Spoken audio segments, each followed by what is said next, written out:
Et coucou tout le monde, et oui en effet, je suis à droite de l'écran, vous avez l'habitude, ça veut dire qu'il y a une annonce, et c'est une grosse annonce vu que ce week-end je serai bien commentateur à Angers durant l'Open Lorcana organisé par la boutique Ludotrotter. Je serai aux compagnies d'Asao et de Disco pour vous commenter ce tournoi qui va jusqu'à 1000 personnes, mais on a plus de 500 inscrits déjà, peut-être 600, 700 sur place, on verra. En tout cas, ça va être un tournoi très sympa avec beaucoup de lots à gagner, beaucoup de monde, des belles stars et pas mal de choses à faire sur place. Tout cela sera sur la chaîne de Ludotrotter. Je vais vous mettre évidemment en commentaire le lien vers leur site web où ils mettront la chaîne en temps et en heure. En tout cas, j'ai très hâte de commenter du Lorcana. Il faut dire que ça m'avait manqué, ça faisait si longtemps. Ah ah ah, la Lyon Cup, tout ça, tout ça. Bref, du haut niveau, du fun, des bars. Qu'est-ce qu'on demande de plus ? Et bonjour à toutes et à tous. Ah, que ça faisait longtemps qu'on n'avait pas eu une analyse de cartes à faire entre nous. On a aujourd'hui 18 cartes qui ont été révélées depuis la sortie du Lorecast. Et je vais commencer doucement à faire les analyses des cartes comme à chaque set. Vous connaissez la chanson. Le but c'est de voir un peu ensemble quelles cartes vont être intéressantes ou quelles cartes ne vont pas être si folles que ça. D'essayer de deviner un peu à l'avance ce qui sera fort ou ce qui sera pas fort. Donc 18 cartes à révéler avec une légendaire en tout dernière qui, oulala, on va en parler, elle a l'air fort intéressante. À savoir que, évidemment, va y avoir sûrement des cartes qui seront sorties entre le moment où j'aurai posté la vidéo et le moment où vous la regarderez. Donc bon bah désolé, hein, du coup, vous avez l'habitude maintenant qu'à chaque fois que je porte une vidéo, eh bien il y a des cartes qui sortent. Ah, donc voilà, vous le direz dans le chat, de toute façon j'ai l'habitude à présent. Mais ouais, 18 cartes, on va rentrer dans le vif du sujet en sachant que là quand même, on va avoir un bon gros rush parce que là on est donc le 3 octobre au moment où je fais cette vidéo. La sortie du prochain set est courant novembre, donc on va commencer à mon avis doucement à avoir pas mal de cartes révélées et évidemment un gros rush au bout de 2 ou 3 semaines avant la sortie. Donc, on commence avec la carte qui a été révélée juste après le Lorecast, qui était We Could Be Immortals. La fameuse chanson des Fall Out Boys, et autant vous dire que quand j'ai vu la carte j'étais encore plus hypé. J'adore ce film, j'adore cette chanson parce que c'est la chanson de la fin du film et j'aimais bien Fall Out Boys à l'époque et cette chanson là je l'ai beaucoup écoutée. We Could Be Immortals, donc chanson pour 4 ancrables, on peut évidemment chanter cette chanson vu que c'est une chanson avec un personnage qui coûte 4 ou plus. Vos personnages inventeurs seulement gagnent résistance plus 6 pour le reste de ce tour. Et ensuite on place cette carte dans notre réserve d'encre, face cachée et épuisée. Donc c'est un peu une carte que vous allez ancrer directement, donc vous perdez pas de carte d'advantage en l'utilisant en chanson ou pas. Ça donne résistance plus 6 à vos inventeurs, alors il y a quand même des défauts à cette carte. Premier défaut, ça donne résistance plus 6 que pour ce tour-ci, pas pour le tour suivant. Du coup, c'est vraiment une carte qui est là pour vous donner l'offensive, pour que vous utilisiez vos inventeurs pour taper les personnages adverses. Problème, les inventeurs qu'on a vus pour l'instant sont pas du tout des personnages qui vont partir à l'offensive. Justement, c'est plutôt des personnages qui ont des effets divers et variés avec les objets, etc. Donc, pas dit que ça soit si utile que ça de leur résistance 6 pendant ce tour-là. Le petit bonus, c'est d'avoir une encre en plus qui peut trigger différentes capacités et choses à voir. Mais là, tel quel, je n'ai pas de grande confiance pour l'avenir de We Could Be Immortals, à part que c'est une chanson incroyable, allez l'écouter. Judy Hopps, lapine pleine de ressources pour 6 ancrables, une 3-6 de l'or avec soutien, ce qui est pas mal parce que 3 d'attaque avec soutien ça devient intéressant quand même pour pouvoir gérer de gros personnages, gérer des lieux, faire des trades super efficaces avec ces personnages qui coûtent pas cher et qui n'ont pas beaucoup d'attaque. Et en capacité un petit coup de patte, à la fin de son tour on peut choisir et redresser un autre de nos personnages. Fait un peu penser à Jean-Christophe hein, de Winnie l'ourson, une capacité similaire. Et là du coup, bah mine de rien, 3-6 de l'or, le soutien et le redressement en plus, ça commence à faire un paquet de bonnes capacités, c'est un personnage qui est assez complet. Maintenant, est-ce qu'on va lui trouver une place dans la méta? Dans la méta actuelle, il y a toujours le problème d'avoir peu d'attaques, c'est compliqué, les Medusa, tout ça. Donc, évidemment, on a envie de se dire, c'est peut-être pas si fou que ça. Le soutien peut être intéressant, mais encore une fois, c'est pas la meilleure des capacités en jeu, il faudra qu'il y ait vraiment beaucoup de lieux, très impactants dans la méta, pour que ça soit plus utile, ou des personnages avec beaucoup de vie. Pour l'instant, c'est pas le cas. Et le fait de pouvoir redresser un autre de personnages, ça par contre c'est bien dans un deck un peu rush, comme ça ton personnage qui vient de partir à l'aventure, tu peux le redresser, il reste tranquille.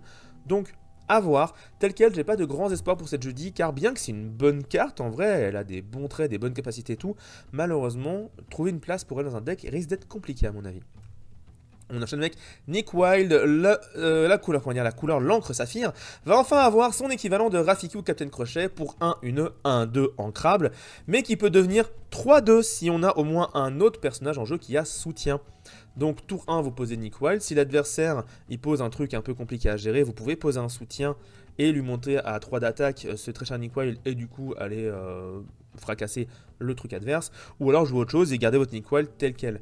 La carte est vraiment pas mauvaise, par contre la condition est vraiment plus embêtante que Captain Crochet ou Rafiki qui eux ont juste offensif, et donc eux ils ont juste à taper pour avoir le bonus. Ici il faut jouer un autre personnage qui a soutien.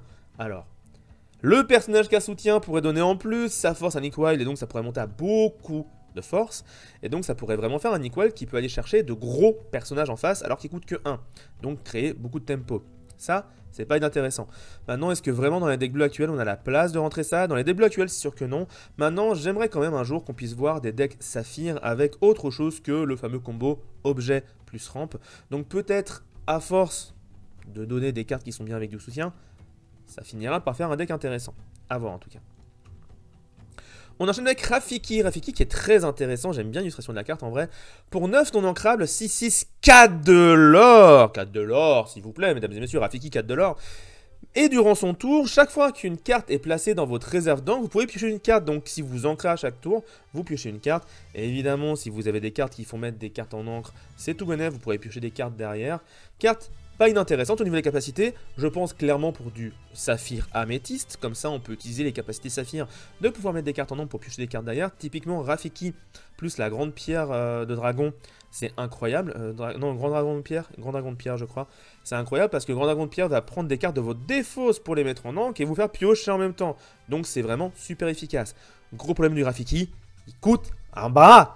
9 non ancrables, pas de capacité, le tour il rentre en jeu, sauf si vous avez déjà l'encre pour le faire. Un alter 7 qui est pas inintéressant, mais des Rafiki très bons qui coûtent cher, il n'y en a pas beaucoup. Il y a le Rafiki à 4 en améthyste qui est pas mauvais en soi, mais bon, c'est un personnage qui a charge, donc c'est rare de garder les personnages qu'on charge pour faire des alters dessus derrière. Vraiment, Rafiki, compliqué je pense de le jouer, beaucoup trop cher, beaucoup trop cher. S'il avait coûté peut-être 2 de moins avec moins de stats, 4 de l'or ou pas, hein. En vrai, ça va pas être inintéressant parce que les stats sont excellentes. 6-6, c'est super dur à gérer, que ce soit pour acier ou pour rouge, pour tout le monde. Hein, vraiment, c'est une plaie à gérer. 4 de l'or permet de vraiment mettre un gros coup de boost à la partie. Le vrai problème, c'est que sa capacité est vraiment la plus intéressante. C'est la capacité de pioche et elle va mettre un petit moment à se mettre en place. Donc, je trouve sur Rafiki très très cher, mais peut-être qu'en saphir améthyste, il sera excellent. Là, comme ça, j'ai du mal à le croire, mais on sait jamais. Je réserve mon jugement. Wendy Darling pour 2 non ancrables, 1, 2, 1 de l'or, insaisissable. Du coup déjà intéressant parce que pour 2 non ancrables certes, mais 1, 2, insaisissable, 1 de l'or, déjà c'est pas si mal en soi. Mais en plus, tant que vous avez un autre personnage pirate en jeu, ça tombe bien dans 7 on en aura 1 milliard. Ce personnage-ci gagne plus 1 d'attaque et plus 1 de l'or. Donc pour 2 on a une 2-2 de l'or insaisissable. Les decks insaisissables, dans les prochains chapitres, ça va être quelque chose. Hein, parce qu'avec tous les personnages là qui sont en train de sortir insaisissables, ou qui donnent des boosts, ou qui font des trucs du genre, il y a un moment, ça va faire beaucoup. Hein. Ça, c'est une carte en scellé. Oh, qu'elle va être bien. Clairement, la Wendy qui va faire gagner des gamins à elle toute seule, j'y crois de ouf. Parce que, bah ouais, 2 PV, mine de rien, ça peut être plus embêtant à gérer si vous avez des petits trucs qui mettent un dégât. Donc, carte intéressante. Elle est capitaine, ça peut jongler avec des trucs en plus. Vraiment, carte plutôt bonne, je trouve. Ça me choquerait pas de voir des decks la jouer. Pourquoi pas en rubis acier avec des Monsieur Mouche qui ont des bonus quand t'as des capitaines. À voir. Nous avons Tic et Tac Ranger Softer et donc le fameux alter, tout comme on avait un alter pour Flotsam et Jetsam qui pouvait se faire sur soit Flotsam, soit Jetsam, et bien ici nous avons un personnage, Tic et Tac, qui peut être un alter sur Tic ou sur Tac. Pour 8 non ancrable, une 6-6 3 de l'or mais avec un alter 5, ce qui la rend très intéressant, parce que pour alter 5, 6-6 3 de l'or au tour 5 c'est vraiment bon, encore une fois c'est de très bonnes stats, le 1 de l'or de plus de Rafiki limite il est optionnel parce que déjà 3 c'est incroyable, mais en plus durant votre tour, chaque fois qu'une carte est placée dans votre réserve d'encre, vous pouvez renvoyer une carte personnage de votre défausse dans votre main. Et ça c'est méga fort, ça c'est l'effet de Hades, c'est l'effet de Blanche-Neige, c'est l'effet de... partir là-bas si je ne me trompe pas. C'est un effet très fort de récupérer des cartes personnages de votre défausse dans votre main parce que ça vous permet de faire de la pioche sélective. Grosso modo, quand vous piochez au-dessus de votre deck, c'est aléatoire, donc vous pouvez avoir n'importe quoi de votre deck, mais vous n'avez pas le choix. Ici, vous avez certes le choix que parmi vos personnages, mais ça tombe bien, les decks Lorcana sont composés à 80%, voire plus des fois, ou un peu moins des fois, mais bref, de beaucoup de personnages. Et du coup, vous pouvez choisir le personnage de votre choix dans votre défausse. Et donc, soit c'est des personnages qui ont déjà été gérés et qui vous pouvez récupérer et refaire des effets avec. Du genre au hasard réponse, hein, je dis ça, je dis rien.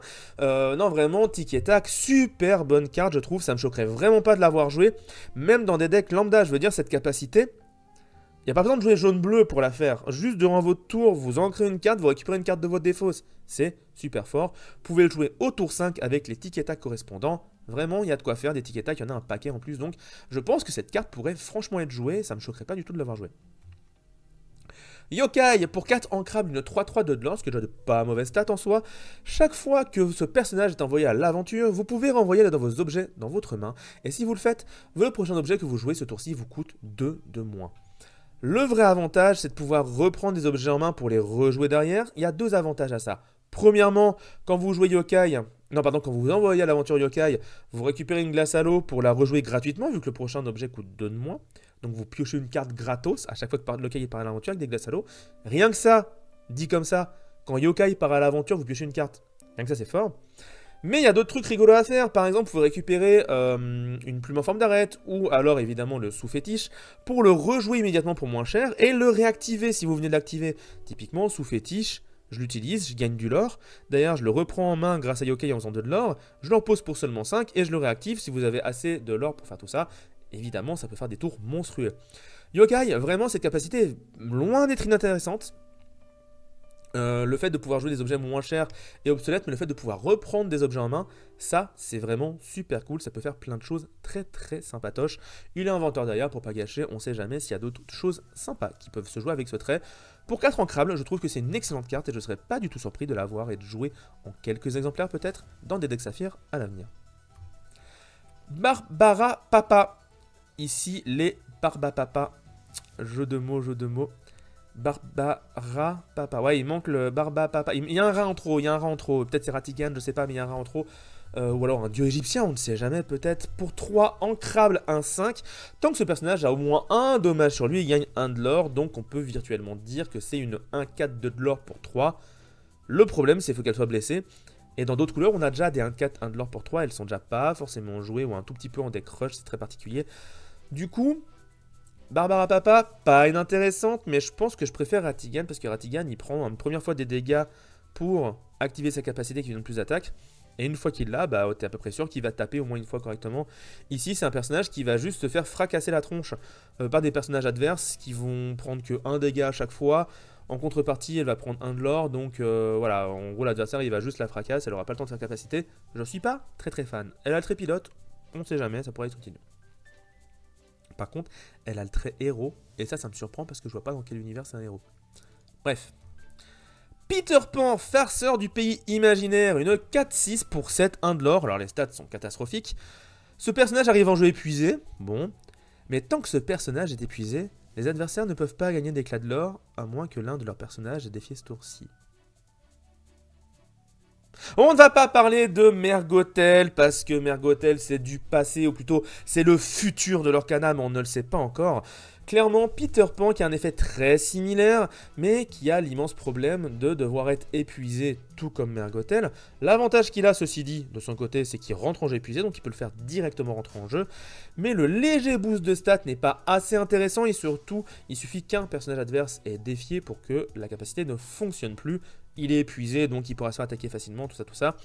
Je préfère presque Mergotel dans un sens, parce que Mergotel, même si elle peut pas faire sa capacité directement en entrant en jeu, au moins tant qu'elle reste en vie, c'est ok. Là, un deck rush, tu prends Peter Pan, bah, tu vas envoyer un de tes personnages attaquer, et derrière tu vas faire du lore, donc c'est un peu dommage. Ce qu'il faudrait pour ce Peter Pan, en fait, c'est lui donner insaisissable, comme ça, et que tes autres personnages soient insaisissables, comme ça, tes personnages sont tranquilles, donc avec des lieux, avec des effets en violet, bref, il y a différents trucs qui peuvent donner insaisissable durant un tour complet. En rouge aussi, on peut le faire, donc sûrement vert rouge insaisissable, avec RLS héritage, des trucs comme ça ton Peter Pan il est tranquille, et pendant que tes personnages avec insaisissable peuvent partir à l'aventure, l'adversaire, s'il a pas de quoi taper dessus, et ben il est U, pour pas dire de gros mots. C'est commencé par un B, ce que j'avais en tête. Mais voilà, Peter Pan, dans un deck insaisissable, peut-être, mais ça coûte quand même très cher. Avantage pour lui, il rentre en jeu à épuiser. Désavantage, si tu veux le jouer au tour 7, ça veut dire que tu n'auras pas de quoi l'épuiser tranquillement derrière. Enfin, pas de quoi le rendre insaisissable, je voulais dire, tranquillement derrière. Et du coup, bah en fait, ça va plutôt être un tour 8. Si tu as le RLS héritage en jeu et un personnage dessus, bref, ça devient un peu compliqué de pouvoir faire des choses comme ça. Mais le fait que l'adversaire ne peut pas gagner d'éclat de l'or, c'est fort parce que même les chèvres, même les sous-fétiches, tout ça, rien ne marche. Donc c'est pas inintéressant. Capitaine Crochet pour 3 ancrables, 1-4, 2 de l'or. Alors il est pirate captain comme d'hab, il est méchant aussi. Tant que ce personnage est épuisé, les personnages pirates adverses ne peuvent pas être envoyés à l'aventure. Dans un set basé sur les pirates, ça peut être très intéressant en scellé, je pense. Et en plus, à chaque fois que ce personnage est défié, piochez une carte. Donc on est sur une sorte du Chapelier Fou, du set 1, rappelez-vous, Chapelier Fou qui faisait du lore et qui en plus quand il était défié, vous piochez une carte, c'est à peu près similaire. Sauf qu'on a des bonnes stats derrière pour encaisser au moins une attaque, voire deux, et la petite capacité qui va donner l'équivalent, entre guillemets, de combattant, juste dans le sens que l'adversaire ne peut pas partir à l'aventure. Sur les pirates adverses, pourquoi pas, faut voir si les pirates sont aussi présents dans la méta, mais le fait d'avoir un petit 1-4-2 de l'or qui, quand les défis piochent une carte, je veux dire, reparlons de Barbara Papa, faut qu'elle soit blessée pour avoir un de l'or de plus, donc c'est virtuellement une 1-4 de l'or, mais il faut qu'elle ait la blessure directe. Ici, il a déjà les 2 de l'or. En plus, il empêche l'adversaire d'attaquer. Et en plus, quand il est défié, il pioche une carte. On voit un peu la différence de niveau entre les deux cartes. Hein. Barbara Papa, c'est pas ça. Monsieur Mouche, matelot fidèle pour 2 ancrables, une 3 de 1 de l'or. Durant votre tour, ce personnage gagne insaisissable et donc pourra aller défier des personnages insaisissables. C'est littéralement notre bon vieux Jafar A2, hein, vous connaissez, Jafar, tout ça, c'est très très sympa. Donc c'est littéralement la même carte, sauf que Jafar a l'avantage d'avoir des alters très intéressants, là où Monsieur Mouche a l'avantage d'avoir le trait pirate qui pourrait être sympatoche, en particulier par exemple avec le Jolly Roger qui lui donnerait charge gratuitement. Donc c'est pas inintéressant comme carte quand même ce Monsieur Mouche, il y a des choses à faire, en particulier je pense en rouge-gris. Rouge-gris, franchement il y a pas mal de cartes qui sortent, encore au bout d'un moment, à force de sortir des cartes qui sont bien en rouge-gris, ça va finir par parfait. Même si le deck a peu de pioche, ça va finir par marcher. Donc très curieux de voir ce que ça va donner dans le prochain set, ce genre de cartes. La poussière de fée, pour 4 non ancrables, un objet, on peut l'incliner et payer 2 pour choisir un personnage qui gagne non seulement offensif 2, mais aussi insaisissable, et ce jusqu'au début de votre prochain tour. Donc là on a une carte, certes qui coûte très cher, un objet qui coûte 4 non ancrables c'est très cher, faut encore payer 2 en plus, c'est très cher, mais vous donnez insaisissable jusqu'au début de votre prochain tour à n'importe qui, et vous pouvez le faire à chaque tour pour 2. C'est super intéressant. Le offensif 2 pour moi limite c'est un petit truc bonus qui peut être sympatoche mais sans plus. Pour moi la vraie force c'est vraiment le insaisissable à chaque tour. Vous avez un perso à 4 de l'or, très bien. Genre, on reparlait de Rafiki tout à l'heure. Rafiki qui gagne et qui fait 4 de l'or par tour tout en étant insaisissable. Et vous faire piocher des cartes quand vous entrez. Il y a un truc à faire. Vu que c'est un objet ça pourrait être joué encore une fois en violet bleu. Franchement le violet bleu encore gagne des cartes très sympathiques. Donc faut voir ce que ça peut donner mais pareil.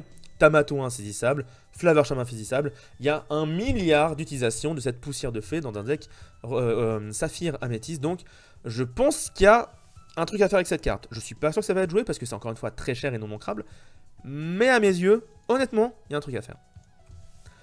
Tic, ami dont on a besoin pour 3 ancrables, une 3-3 quand vous jouez ce personnage, choisissez un personnage qui gagne plus 1 de l'or jusqu'à la fin du tour. C'est à peu près l'équivalent du Donald qui fait la même chose, qui est une 2-3 seulement, et qui lui a rempart.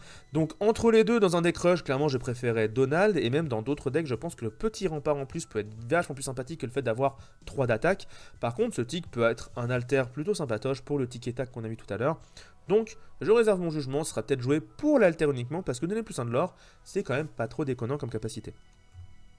Et le tac, alors il s'appelle Dale en anglais, mais c'est bien tac, pour 3 ancrables, une 3-4, 2 de l'or, donc 3-3-4, 2 de l'or pour 3 ancrables, c'est de très bonnes stats. C'est l'équivalent de Nana, je crois, ou de Marie, je sais plus, je crois que c'est Nana.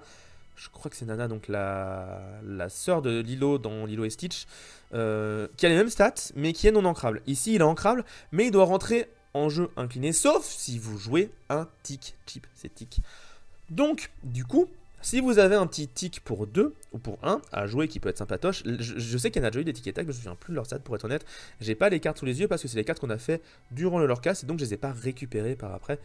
Mais donc si jamais vous avez un tic qui coûte pas cher, bah en fait ça a quand même une 3-4 de l'or qui rentre en jeu de manière normale. C'est vraiment pas déconnant, c'est ancrable. Pourquoi pas, ça peut aussi être une carte très sympathique sur laquelle altère votre tic et tac.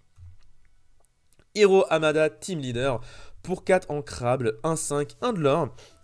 Vos autres inventeurs gagnent résistance plus 1. Et pour 2, vous pouvez regarder la carte du dessus de votre deck et décider de la mettre en dessous ou au-dessus. Alors, les capacités sont pas inintéressantes. Donner plus 1 à tous vos inventeurs, c'est pas mauvais. C'est à peu près la même capacité en moins bien que notre ami Big Ben, mais pour 1 de moins. La deuxième capacité peut permettre de choisir un peu ce que vous allez piocher les prochains tours. Et ça aussi, c'est une bonne chose parce que ça permet de savoir ce que vous avez au-dessus de votre deck. Et donc, potentiellement faire des trucs un peu rigolos du genre Bruno ou des choses du genre. Le problème de Hero, c'est qu'en fait, c'est trop spécifique. Big Ben à côté va donner résistance à tout le monde et à hors d'atteinte, ce qui change vraiment les choses. Ici, on a un personnage qui va donner résistance plus 1 qu'aux inventeurs, donc c'est très spécifique comme personnage qui va avoir le bonus. Et la capacité pour nous de regarder les cartes du deck, c'est pas une mauvaise capacité. Mais on va pas rentrer Hero dans un deck juste parce qu'il y a une capacité qui sert une fois sur 10 et une autre capacité qui sert une fois sur 20. Donc je pense pas qu'il va être joué tel quel, à moins qu'il y ait un alter de folie ou peut-être une carte Hero plus Baymax, qui sera alter pour Hero ou pour Baymax. Ça serait vachement cool quand même d'avoir les deux ensemble sur une carte. Donc j'attends de voir, là tel quel, il me vend pas du rêve. L'autre Hero était bien plus sympathique, celui-là vraiment me fait ni chaud ni froid. Gogo Tomago, elle a été révélée juste après le lorecast et j'étais passé complètement à côté et cette carte est vraiment très bonne. Pour 2 ancrables, une 2-2 insaisissable, 1 de l'or déjà de base, c'est plutôt sympa. Dans le sens que c'est un personnage qui va pouvoir faire du lore tranquillement dans son coin. Mais en plus de ça, si vous payez 2 de plus quand vous la jouez, vous gagnez autant de lore que les dégâts sur un personnage adverse. Autant vous dire que ça, en vert gris, c'est incroyable. Parce que sur les personnages adverses qui souvent prennent un Zeus et derrière restent en vie, bah là le Flavorsham adverse, tu lui mets un Zeus, il a 5 dégâts sur lui, le bleu veut pas vraiment le soigner parce que il n'y a pas que ça à faire. Et bah paf, pour 4, tu mets une 2-2 insaisissable et tu gagnes 5 de l'or derrière. Ça, en vert gris, ça va être vraiment joué. En plus, c'est ancrable. Je sais pas si le trait inventeur et le trait héros auront une utilité quelconque. Mais vraiment, Gogo Tomago, je pense qu'il y a plein d'utilisations à faire avec. Voire même peut-être en vert violet pour la remonter en main et la rejouer derrière. Pour pouvoir regagner du lore sur les personnages qui sont blessés. Peut-être même faire de la manipulation de dégâts grâce à Belle... Mystique, la Alter, il y a des trucs à faire à mes yeux. Cette carte est vraiment loin d'être inintéressante. Très bonne carte à Emerald pour moi. Oh là qui voilà, la souris gadget, souris Space Picasse, 2 ancrables, 2-3, 1 de l'or. C'est donc officiellement une nulle jet. Et oui, 2-3, 1 de l'or pour 2, ce sont des cartes pas intéressantes. À moins qu'il y ait un alter de ouf. Et il me semble qu'il y a un alter, je sais plus s'il est très bon ou pas, malheureusement, mais il y a un alter. Bon, voilà. Pas ouf du tout, on n'a pas envie de jouer ça dans la méta actuelle, déjà qu'on n'a pas envie de jouer des personnages qui n'ont pas de texte, mais on a encore moins envie de jouer des personnages à 2 qui n'ont pas de texte, de très très loin. Et pour finir, la fameuse carte légendaire qui en avait fait parler beaucoup à l'époque où elle était révélée, il y a 3 mois environ, mais là on la revoit pour de bon. Oswald, le lapin chanceux, pour 2 non ancrables, 2-1 de l'or, des stats pas inintéressantes, mais une capacité vraiment cool. Durant votre tour, chaque fois qu'une carte est placée dans votre réserve d'encre, donc à chaque fois que vous ancrez ou que vous faites une carte qui met des cartes en encre, vous pouvez révéler la carte du dessus de votre pioche. Si c'est un objet, ça jouer gratuitement. Et puis certes, mais gratuitement. Vous posez Oswald tour 2, tour 3, vous ancrez votre carte de manière classique. Ah tiens, au-dessus de mon deck, c'est un sous-fétiche, paf, gratos en jeu. Voilà. C'est super intéressant. Sinon, on place la carte sous la pioche, donc ça permet de cycler pour trouver ces objets plus rapidement. Donc, carte super intéressante dans les decks bleus, rouges, les decks bleu-gris, les decks bleus, ce que tu veux. Vraiment, c'est une carte qui va être jouée, je pense, tout du moins qui va être testée, ça c'est une certitude. Faut quand même jouer beaucoup d'objets pour être relativement sûr de pouvoir le jouer gratuitement, l'objet derrière. Donc à mon avis, ça va partir sur des decks à 20 objets minimum. Peut-être le retour des decks Atelier de Maurice avec Oswald qui va permettre derrière de pouvoir cycler vos objets, de les poser en jeu très très rapidement. Vous avez plein d'objets, vous avez plein d'angles, vous avez un Tamatoa, GG Wellplay. Vraiment, ce lapin, vraiment très très bon. J'aime le comparer dans un certain sens à Chicha. Dédicace au caster, bien évidemment. Parce que Chicha a un rôle un peu similaire dans le sens qu'elle a des stats à peu près similaires et que son but c'est de rester en vie pour faire piocher quand on ancre des cartes de plus. Ici, c'est non ancrable certes, et ça joue vraiment qu'avec les objets, mais ça se fait dès qu'on ancre une carte, que ce soit la première ou la 6ème du tour. Donc, vraiment très sympa. Si vous faites plusieurs fois la capacité, vous pouvez vraiment cycler vos decks très vite. Défaut potentiel, l'adversaire voit aussi la carte, parce que la carte est révélée. Donc s'il y a un soyez prêt qui passe en dessous de vos decks, l'adversaire le sait et peut en prendre compte pour ses calculs. Donc attention quand même à ce que vous révélez à votre adversaire. Mais Oswald, je sais pas si ce sera la meilleure légendaire du cercle, mais en attendant, c'est une excellente légendaire. Déjà dès maintenant, je vois tout à fait cette carte rentrer dans les decks actuels. C'est en général le signe des cartes qui vont perfer dans les prochains sets. Un futur top à n'en pas douter. Et voilà pour cette vidéo, j'espère que ça vous a plu, j'espère que vous êtes content de retrouver des analyses de cartes. Moi en tout cas je suis content de revoir des nouvelles cartes et de faire ce genre de vidéo pour vous, même si jamais ça va inclure du montage et tout, ça me fait quand même plaisir de pouvoir faire des vidéos où je peux un peu gérer le rythme moi-même et c'est pas juste un live que je vous donne derrière. J'espère que ça vous plaira aussi. En tout cas, petite info, j'en ai pas au début de vidéo, mais donc il y aura donc Angers ce week-end. N'hésitez pas à aller sur le cast, venir nous voir, faire des coucous. Si vous me croisez sur place, n'hésitez pas à venir me faire un coucou aussi. Je ne mords pas, au contraire, je suis très ravi de parler avec la communauté à chaque fois. Et la dernière chose, c'est n'hésitez pas à vous abonner. On est tout près des 2000 abonnés. Je fais pas souvent le forcing, mais là on est tout près des 2000 abonnés. Ça pourrait débloquer des trucs cool, ça pourrait débloquer des événements cool. Réservez votre mercredi 16 octobre au soir. Je vous dis ça, je tease un petit truc sympatoche. Certains créateurs de contenu pourraient être présents. Vous verrez, vous verrez. Mais le 16 octobre au soir, il y aura quelque chose de sympatoche.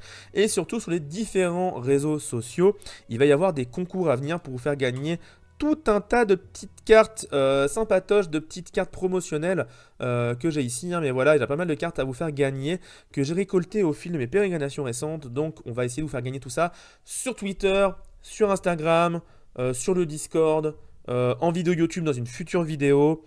Bref, partout, sur Facebook aussi d'ailleurs. Donc n'hésitez pas à vous abonner à tous les réseaux qui sont présents, soit à la fin de la vidéo, soit en dessous dans les commentaires, parce que c'est ici que je ferai gagner toutes ces jolies cartes promotionnelles à plein de gens. Donc si vous voulez essayer d'en choper, n'hésitez pas à vous rejoindre. Et préparez-vous à vous abonner pour YouTube aussi, parce que ce sera nécessaire pour la plupart des contents qu'on va faire dans les jours à venir. Et puis surtout, voilà, les 2000 abonnés, ça serait beau quand même. Sur ce, je vous fais des gros bisous, et je vous dis à bientôt. Ciao tout le monde! On est à seulement 2 jours de la sortie officielle du 7RT, à 10 jours du Lordscana Challenge. Alila perd son paroxysme, j'espère que vous êtes